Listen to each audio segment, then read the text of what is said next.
मुर्गे और गिद्दर की कहानी। एक गांव में एक मुर्गा रहता था। वह रोज सुबह अपनी आवाज देकर गांव वालों को जगाया करता था। एक दिन एक गिद्दर कहीं से घूमता हुआ गांव में आया। जब उसने मुर्गों को देखा तो उसी के लालच टपकने लगी। वह सोचने लगा, वाह क्या शानदार मुर्गा है, अगर इसका मांस खाने को मिल जाए तो मजा आ जाएगा।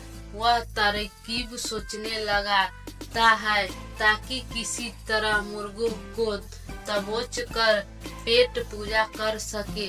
उसने मुर्गों को बहलाया फुसलाया कर अपने काबू में करने का निश्चय किया और उसके पास पहुंचकर बोला, मित्र, मैं तुम्हारी आवाज सुनकर तुम्हारे पास आया हूँ। तुम्हारी आवाज बहुत ही सुरीली है, कानों में मिश्री घुल जाती है, मन करता है कि दिन भर सुनता रहूं। क्या तुम एक आवाज मुझे अपनी सुरीली आवाज सुनाओगे? मुर्गों के किसी ने इतनी पसंद नहीं की थी।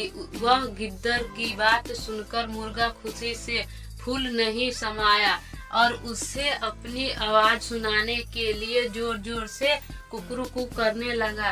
गिद्दर इसी फिराक में था। उसके देखा कि मुर्गों का ध्यान उसी की ओर नहीं है, इसलिए अवसर पाकर उसने मुर्गों को अपने मुंह में दबा लिया और जंगल की ओर भागने लगा।